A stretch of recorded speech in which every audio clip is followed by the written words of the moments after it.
Alors je vais visiter la grotte de Trabuc. Voilà.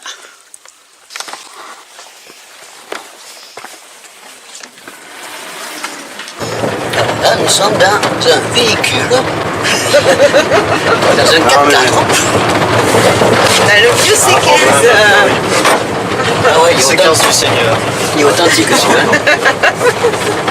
Alors,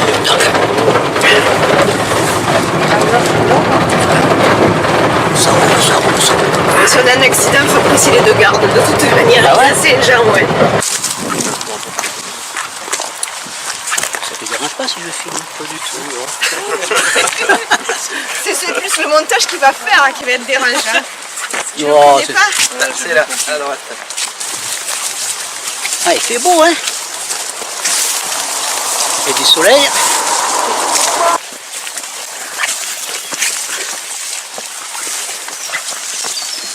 Alors pour commencer par le début, la plupart des grottes, après Mathéo on va se partager un peu les commentaires, la plupart des grottes se forment dans du calcaire.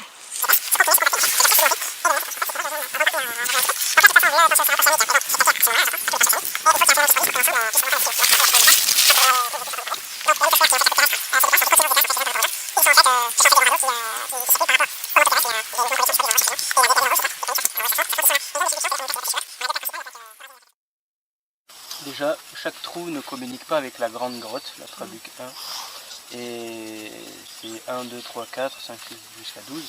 Et bien c'est des études qui ont été menées pour justement comprendre comment la grotte s'était formée, les fractures, comment elles s'étaient faites, etc. Donc plutôt que d'appeler chaque trou par un nom différent, étant donné que ça fait partie du même complexe, de la même grotte entre guillemets, et ben on a... Donc c'est le quatrième. Celui-là, il a été exploré. Il a été exploré, oui. Alors pour donner deux, trois petites consignes, maintenant qu'on est sur le vif du sujet, déjà une règle d'or, c'est que sous terre, on ne se presse jamais. Bien évidemment, en se pressant, les accidents arrivent assez vite. Si vous voulez regarder quelque chose, ne regardez pas en l'air tout en marchant. Il faut vous arrêter pour regarder. Parce que c'est un milieu qu'on ne connaît pas, qu'on n'a pas l'habitude. Donc même si on peut avoir confiance en soi, ça peut glisser assez vite. Et c'était bel et bien un crâne humain, qui datait donc du néolithique. Il y a eu une omoplate de trouver, humaine, il y a eu un tibia humain de trouver, des phalanges humaines, des os de... Il y a eu des dents de cochon, je crois, et des vertèbres humaines. Ça c'est de la brique. Il y a eu un mur à une époque construit en 1960, mais ça vous comprendrez aussi plus tard. Un poinçon en os, donc il servait à faire les coutures des peaux. Au musée du Colombier. Magnifique. Oui, au Ouais. musée du Colombier. Magnifique. Un poinçon, ceux qui ont taillé le poinçon, c'était des artistes. Elle était plus effilée qu'une aiguille qu'on a maintenant en métal. Ah oui. C'est un truc de fou. C'est un morceau de poterie. On a des gros, Et on voit bien que il y a des petits points blancs, donc ça c'est ce que Patrick expliquait tout à l'heure, c'est les morceaux de stalactites cassés pour durcifier la concrétion. Ah, c'est les poteries avec la puberté. Ouais, je vais repasser. On peut trouver des morceaux de poterie grosses comme ça. C'était récupéré par le musée. On garde rien. On garde rien. Voilà, ça c'est des coucougnettes préhistoriques. Et donc ça nous donne des formes découpées. C'est tout simple. Bon, celle-ci, cette poupée, elle est toute Il y a petite. des formes surprenantes. Là aussi, il y a des signes là-bas. Là. Des Ouais, signes. ça fait O, je sais pas. Des et- signes. O, Y. Ouais, il y a des trucs écrits là. Il y a des oiseaux? Non. Non, des signes. Des hiéroglyphes. Ouais, non, mais ça, c'est pas les trucs. Authentiques. Les symboles. Non, mais ça, c'est pas. C'est des couillons complètement. ça. Ah bon.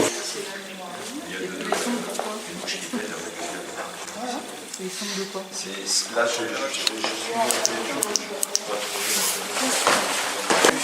c'est la salle du lion ici, alors faites attention, il y a du chauve dans les... Et pourquoi on l'appelle la salle du lion? Pourquoi on l'appelle la salle du lion? Et où le lion? Observez, observez. Toi c'est un lion? Voilà, bah c'est... Mais non, c'est la salle du lion. Ah si, la tête, oui, oui. Après, on se remet dans le contexte. Ou bien un chien peut-être, non? Bon, on aurait dû amener une ou deux bouteilles, hein, et vous auriez venu le jour. Je suis sûr. Ah oui, la tête d'un singe, ouais. Ah, tu vois un singe? Ouais, moi aussi, ouais. Tout ça, ça a été travaillé à une époque. Là, il y avait sans doute des choses très intéressantes, c'était massacré. Massacré, c'était des fouilles sauvages. On n'a pas touché ici. Voilà. Donc, Et dans quel cadre là vous faites les fouilles? Vous êtes une on ne fait pas de fouilles. Alors, le but principal, c'est d'abord de trouver de nouveaux passages. Tu sais que tout à l'heure, j'ai simplifié pour pas que ça dure des heures, mais quand Patrick a trouvé le crâne humain, comme je disais, c'était juste pour voir si on avait un passage. Oui, mais non, c'est dû aux marches. Ah, c'est trop vrai. On trouve un nouveau passage, mais... On ne sait pas ce que ça veut dire. Donc si quelqu'un a une solution... 1 350 35, bah c'était l'adresse de l'emploi historique, voyons. Ah, c'est ça. C'est sympa à comprendre. C'était sa boîte aux lettres. Bah oui. C'est pas un 8 plutôt, peut-être? 1800, non? Ah non, 1.8. Ça, c'est un 3 pour moi. À l'époque c'était Amazon Ça fait de comme Dr. ça, Rosa. ça fait ça. Ouais, c'est ça. Ah ouais, c'est Moi, un je pense 3. que c'est un 3. Ouais. Mais on ne sait pas qui... Et le bois est vieux, hein. Donc ça a au moins, voilà, ça a au moins 50 ou 60 ans.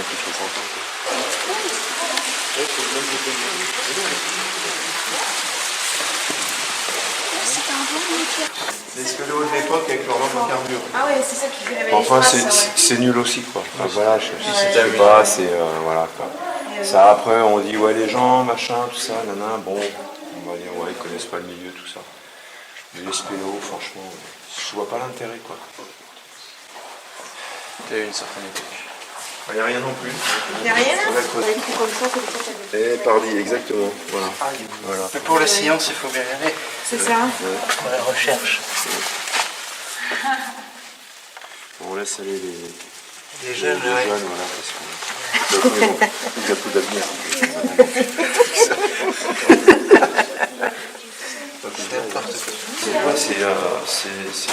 C'est tellement oui, c'est Ah, j'ai ça pourri. c'est du bois. Non, c'est du bois.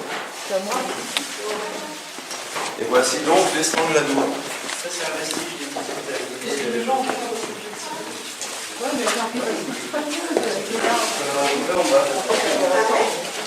Qu'est-ce qu'on a retrouvé?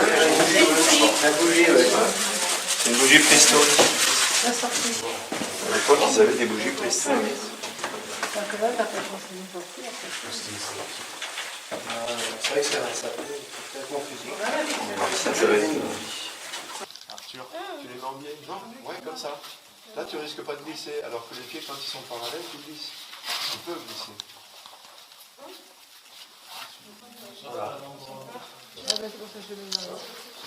Jeune homme, je vous en prie. Très bien.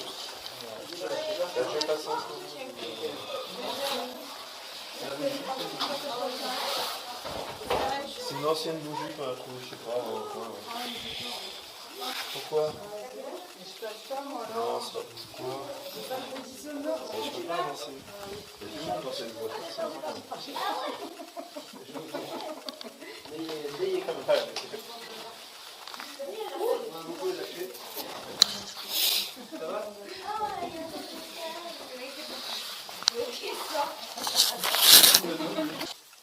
Il faut se tourner vers cette paroi-là. Vers la paroi. Voilà. Attention à l'appareil photo, il va toucher. Non, non. Non. Il faut se tourner vers la paroi. Non. Voilà. Et l'appareil photo, il faut le mettre. Voilà. Donne-moi ton appareil photo si tu veux.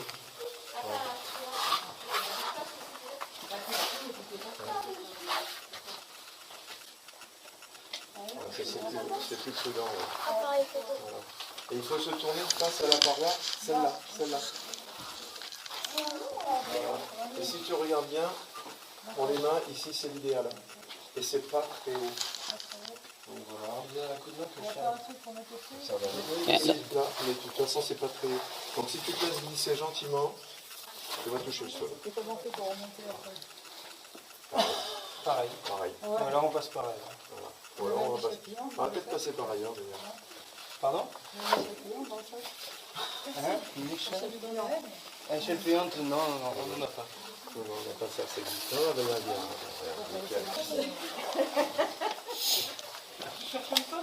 Je savais qu'on allait rester coincé. Alors après, dans les grottes, on monte pour redescendre, on descend pour remonter, c'est votre idiot.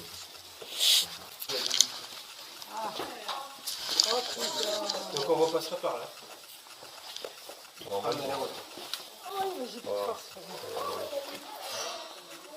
Tranquille. Dans tous les cas, on est dans la dernière salle. Voilà. Si jamais. Il y a des marques de partout.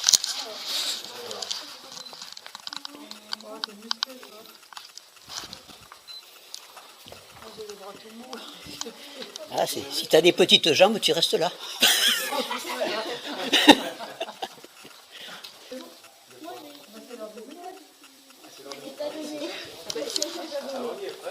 C'est 4 heures déjà.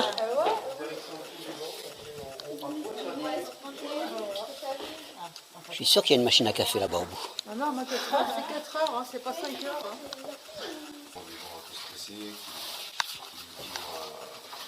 qui organisé pour eux, je sais pas, c'est pas 5 mois, les machin, style un radis par jour, des choses comme ça. Et ils viennent et la responsable, elle les fait passer dans l'administration, mais alors le plus petit, puis là, leur attend, etc. Et puis après, ils vont dans une grande salle et puis ils font la... Elle habite, nous, on est ici, Ouais. elle habite à l'idéal, et puis elle est là dans son fils. Non, moi je connais Dorian l'idéal. Non, alors oui, je connais pas. Non, moi je connais Damien et Dorian l'idéal. Voilà. Oh, ben on n'y est pas passé par là. On l'a pas vu ça. Il y a la guinguette. Il y a la guinguette.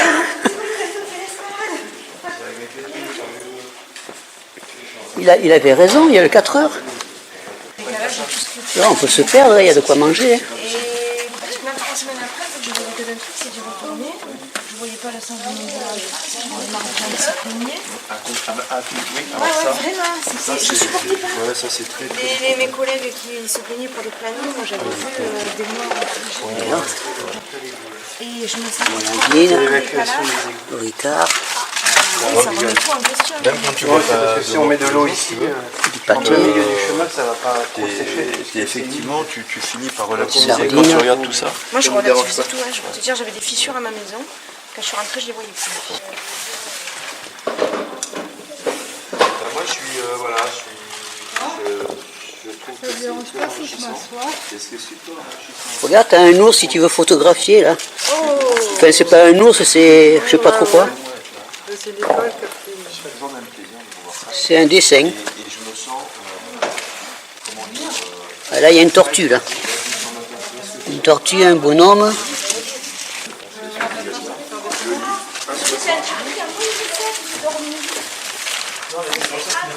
les gens, on était heureux comme Je ça. ne crois pas dans une grotte, c'est tellement. Il y a eu le café, Enfin, pour transporter Regarde tout Philippe, ça. Philippe, fais-nous ça au concluse. il y avait un peu, tiens, regarde. Ouais, mais il faut transporter tout le bois et le matelas. Ça a été C'est un ouais. une calvaire. aventure, c'était une aventure. Ah ouais. Et où le café, il doit être là. Surtout le matelas, ça se plie pas. Hein. C'est le poêle chaud de luxe, Les c'est ça. gaminous, s'ils veulent quelque chose, regarde. Si les gaminous veulent quelque chose, Et quand vous venez y dormir, vous vous mettez là alors. Ouais. Oh, c'est cool. C'est cool. Et il fait 1m60 le truc. C'est Un tout plus confort. grand que chez moi.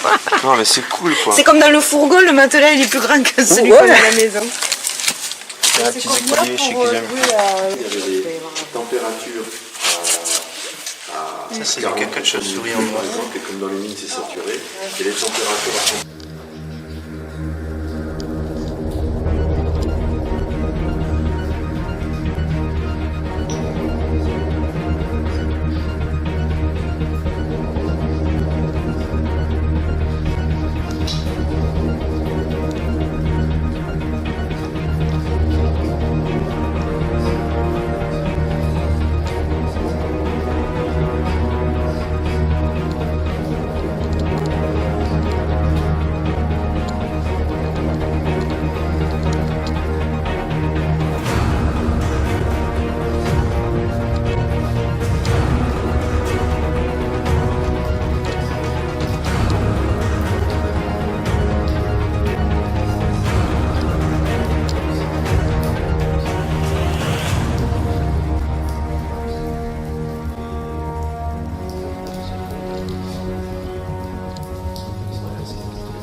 Elle est belle, elle est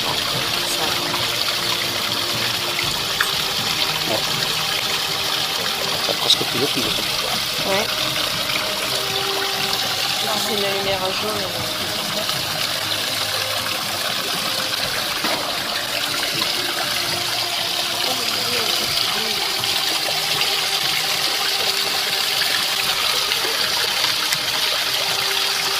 Gravé, donc se creuser. Si c'est en relief, ça veut dire que le cristal a mis du temps à... Patrick, c'est de l'ordre de combien? Tu crois que je vais passer par là? C'est du gypse, De long, ah oui. On peut admettre que ça date entre 1800, on va dire 1800 à la louche, 1840, 1870. Voilà. Donc ça a 150 ans environ, on va dire. Parce qu'en fait, là on est dans les Tangiens et on a la roche, enfin ce calcaire-là contient aussi du gypse. Et quand ils grattent, ils mettent... quand on gratte, on met un jour les cristaux de gypse, donc ils vont se retrouver au contact de l'air et de l'humidité de l'air. Ils vont gonfler, ils vont s'hydrater. Donc en gonflant, ils prennent du relief, mais ils mettent quand même un certain temps. Voilà.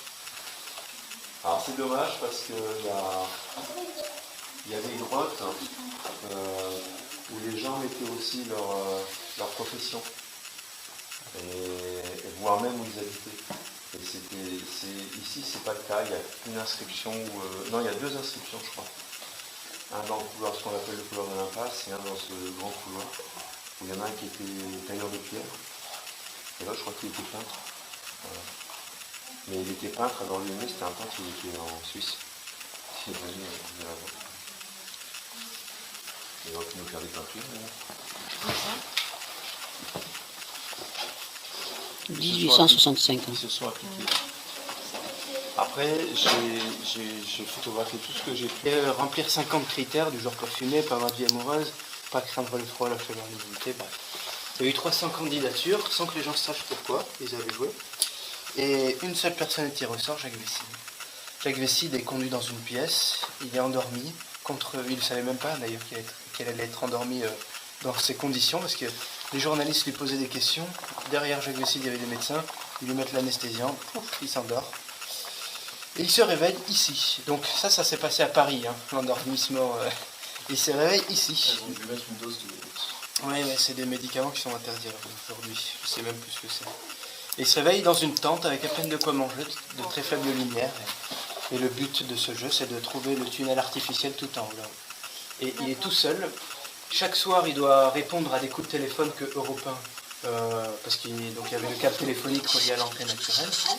Chaque soir, il doit répondre aux coups de téléphone pour enregistrer les discussions, pour que Europe 1 enregistre les discussions, et qu'après, ça soit rediffusé à l'antenne, pour finalement faire remonter le taux d'audition.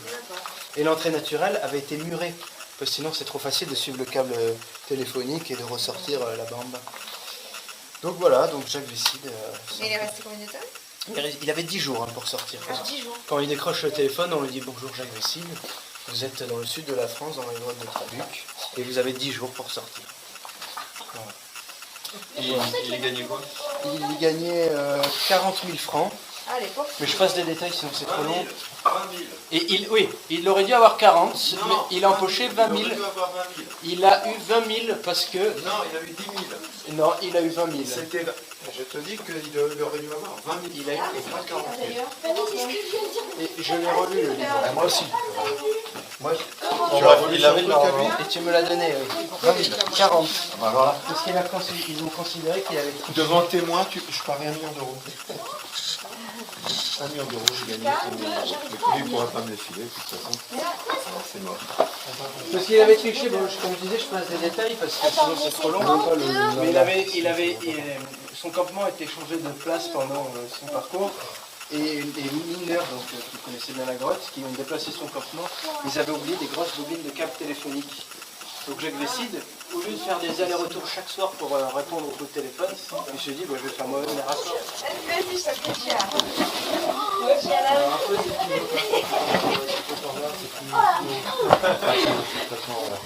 Non, c'est ici que je fais ma sieste. La porte, elle est bonne. ici, tu te mets là comme ça. C'est un coup. Silence total. Noir total. On a l'impression que ça rétrécit. Hein.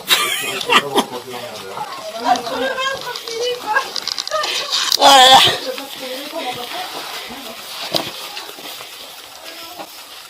Fais attention à ton matériel.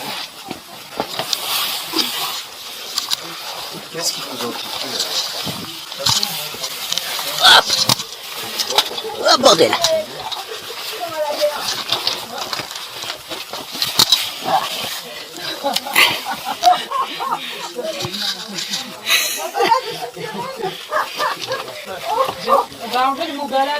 Il y a une bouteille d'eau là. Ah ben ça écoute, on refait l'histoire parce que nous on passe partout justement pour trouver le nouveau passage. On cherche des volontaires.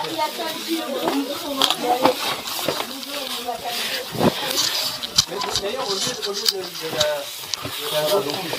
faut passer tranquille là. La loi de trafic est considérée comme une droite là et qu'il n'y a pas de difficulté, c'est considéré comme une droite de randonnée. Mais non pas de la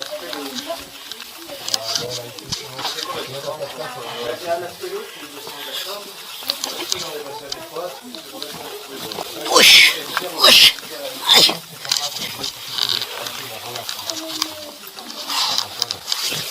Ah la bouteille, qui veut manger ma bouteille? Tu veux que je le passe ton pote, là?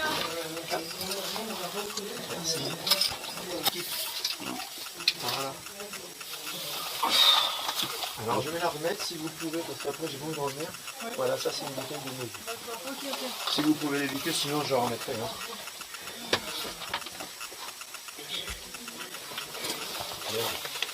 Je vais reprendre mon sac. Tu veux un coup de main pour les sacs là? Je suis là. Parfait. Hop. Super. Un.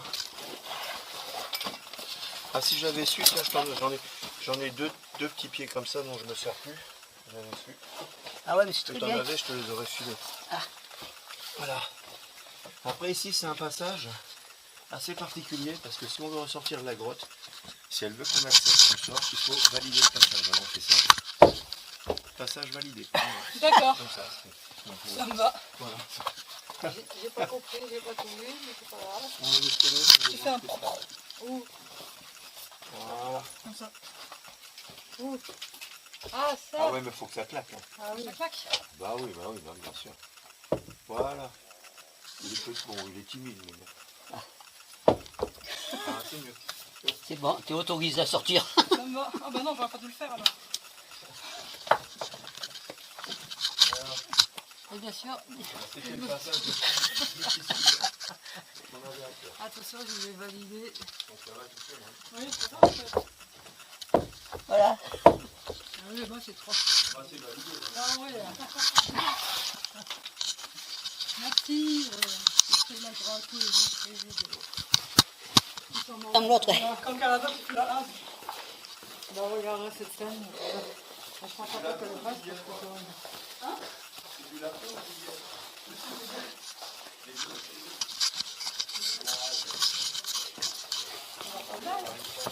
la femelle, hein? C'est la femelle du lapin ou du lièvre? Lièvre. Ah oui, non, il n'y avait pas de lapin à l'époque. Ça n'existait pas les lapins?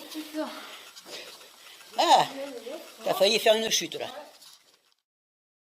Alors pour commencer par le début,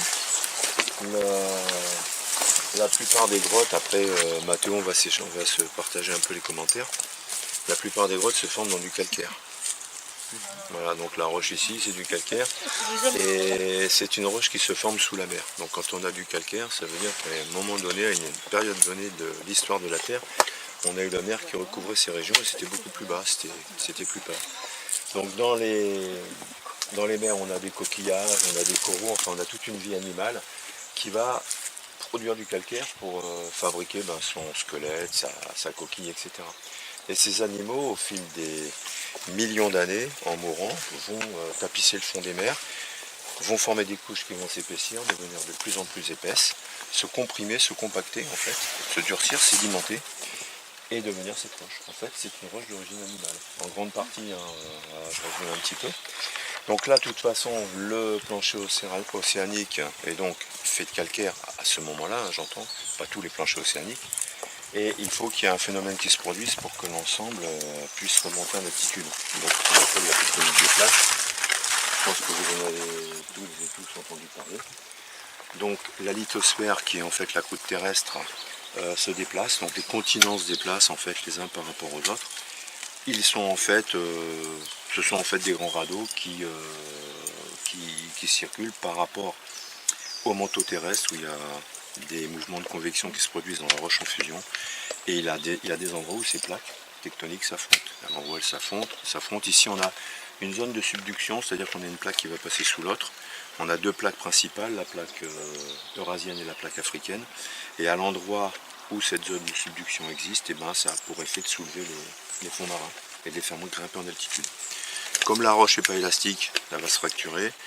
Par ces fractures, on a ensuite les eaux atmosphériques, donc les eaux pluviales, les eaux des rivières, des torrents qui vont s'engouffrer à l'intérieur, élargir ces fractures, former soit des gouffres pour les fractures verticales, soit des grottes pour les fractures obliques ou horizontales. L'ensemble s'élargit, l'eau, elle, par gravité, essaye de continuer à descendre. Tant qu'elle trouve des passages, elle va descendre. Dès qu'elle rejoint un socle étanche, granitique par exemple, ce qui est souvent le cas, on va avoir une disjonction en fait entre le calcaire et la roche granitique. L'eau va continuer le pendage puisqu'elle ne va pas pouvoir pénétrer dans le granit et elle va continuer à élargir et à faire son creusement et à se diriger vers la mer comme toujours. À force de creuser sur ce socle étanche, elle va finir par créer des effondrements. En fait, les vallées, comme la vallée du Verdon ici, se forment de cette sorte-là, à force que l'eau gratouille un petit peu, corrode